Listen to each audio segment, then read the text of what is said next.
Money makes everything better. Hello, welcome back to my channel, Real World Problems. Today we're going to be talking about the haves and the have-nots. You know what I'm talking about. Money. Can you buy happiness? Can you buy love? Or are you happier just living your life at or below the poverty line? Or is it all a myth that needs to get busted right here, right now? Let's explore. But first, do me a quick favor, help support my channel and by smashing that notification bell and subscribe down below. Okay, let's dive right in.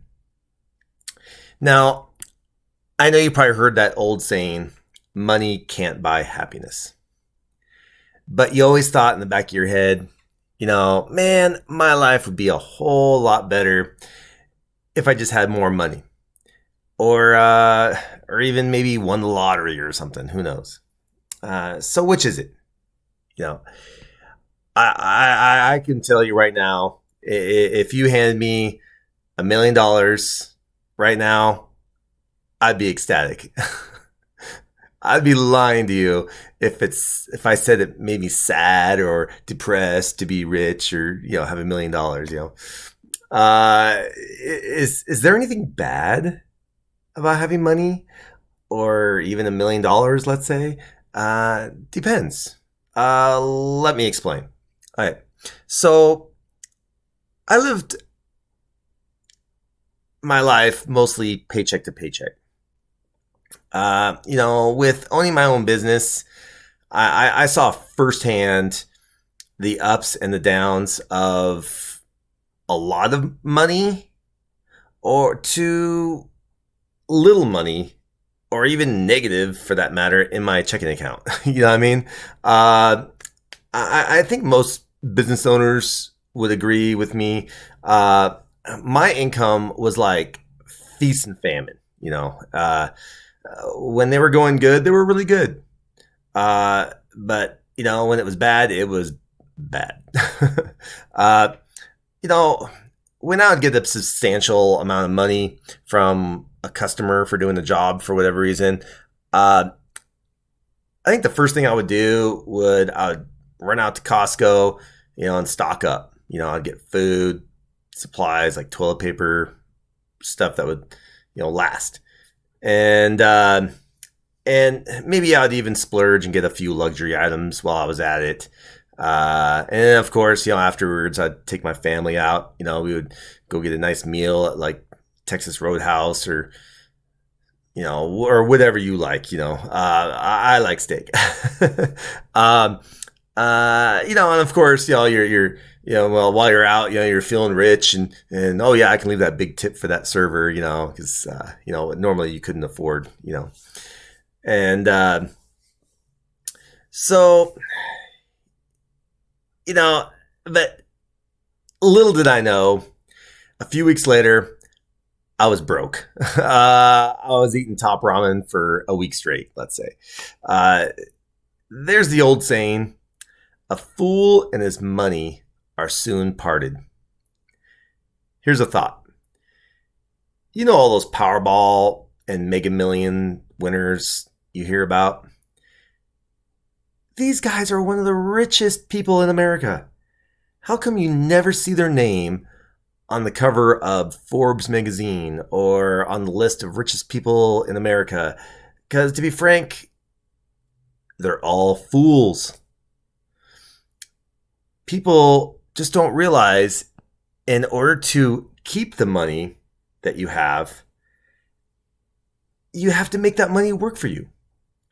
Like starting a business or buying real estate or, you have to invest it. Like maybe in a mutual fund, but, let's say, in the mutual fund, you might not be able to, you're not getting very much interest. So, you won't be able to touch it. So where's the fun in that? You know what I mean? So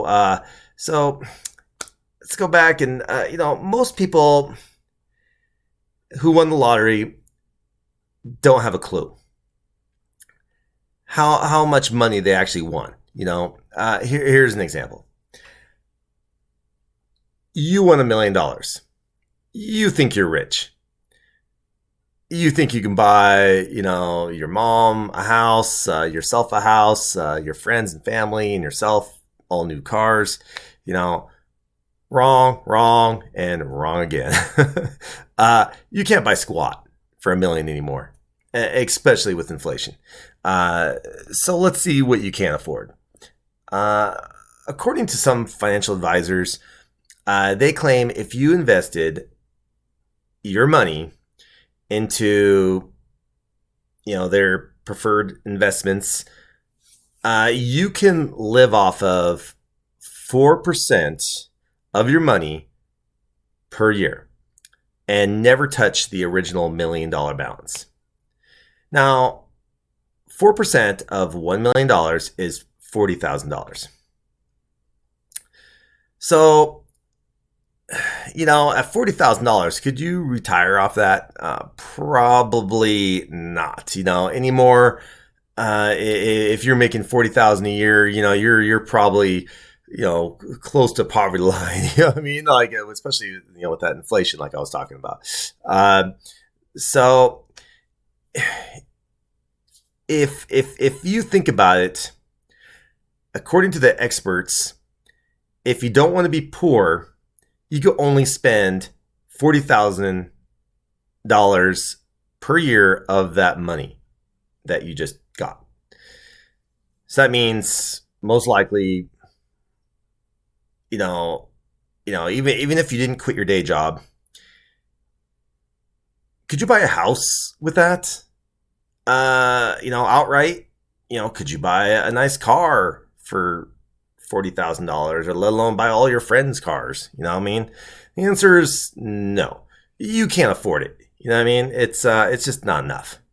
About the only thing you can do is use that $40,000 to maybe pay off some bills, put the rest in an account for like rainy days, and or reinvest it in like some of the things I was talking about earlier. And if you have some money left over, treat yourself too. Have some fun and maybe take your family out for a nice vacation. Once a year or something like that. Now, don't get me wrong. $1 million is a lot of money.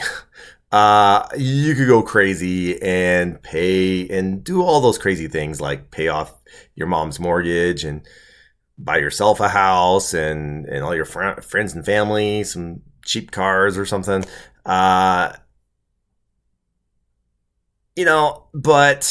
so then what? What if that was the case? Are you happy now that you are poor again? You know what I mean?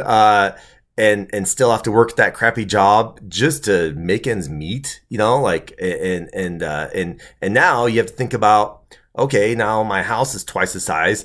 My electric bill is going to be twice as much. You know what I mean? So instead of paying, let's say you're paying $300 a month now, it could be as much as $1,000 a month electric bill. Can you afford $1,000 electric bill on the income you're making right now? It'd be tough. Yeah. So, so long story short, having money comes with its own set of issues and problems and stresses of all sorts. Now I know what you're thinking. Those are rich man problems. You know what I mean? A rich person doesn't have to worry about living paycheck to paycheck and wondering how they're going to feed their family tonight, or, buy diapers or medicine for your newborn, which is, partially true, but just looking at that example I just explained, those rich man problems turn into poor man problems very quickly. like not knowing how you're going to come up with money to pay that $1,000 light bill. Okay, you might not be able to pay for food that month if you pay that light bill. You know what I mean? So, or buy those diapers or medicine or something like that. So just because you're living in a big fat house doesn't mean you're living rich. Yeah, so it's something to think about. Now, what do I think? Does money make a person happier? In the short term, yes, 100%. But only as long as you can grow intellectually with your money. And of course, don't turn into one of those privileged jerks out there. You know what I mean? Because last thing you want to do is start making some decent money or get some cash, and then you start getting all paranoid and become one of these privileged jerks out there, and before you know it, your wife divorces you and now you're a poor jerk.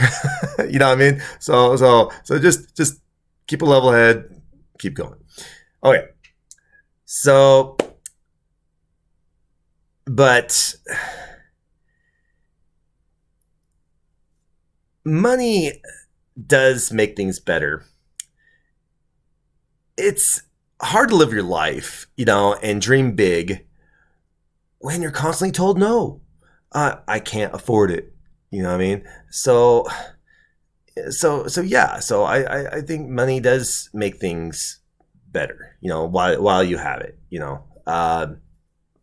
Because one thing to think about is when you have money, not only do your dreams get bigger, but your failures get bigger as well.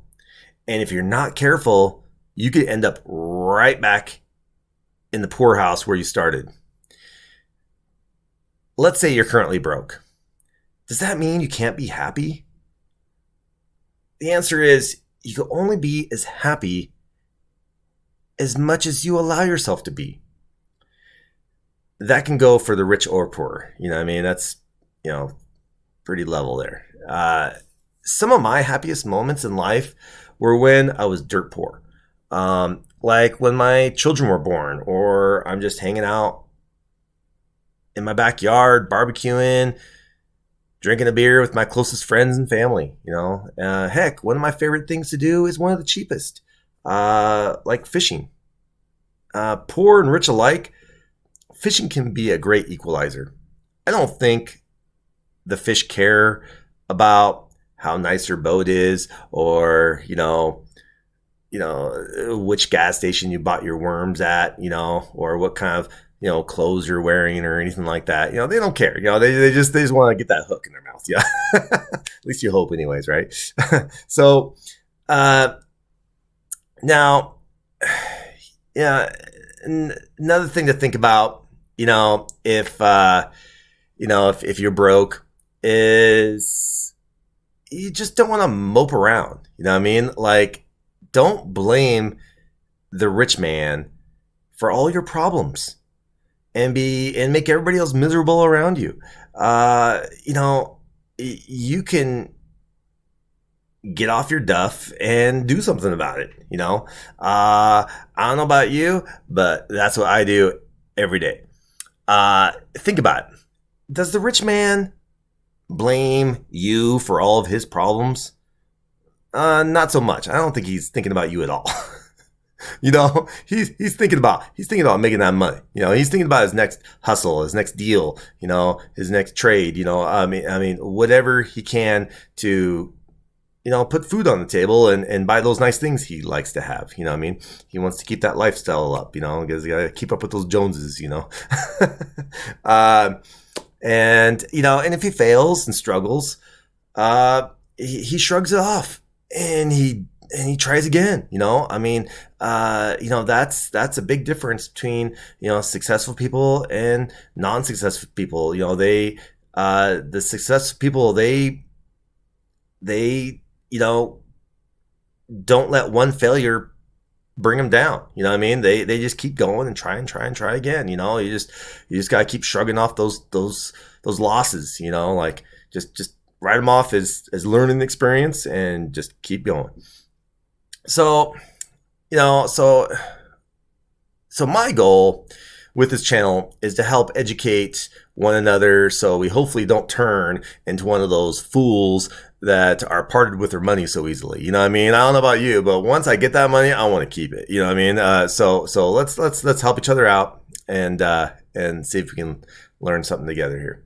So now I'm not an accountant or financial advisor. I'm just a guy on YouTube discussing real world problems. So definitely protect yourself and do your own due diligence. So if you like this video and let's say you want to learn how to save that money you just just got, click on that link above right there and check out my video. It's called 10 Ways to Save Money.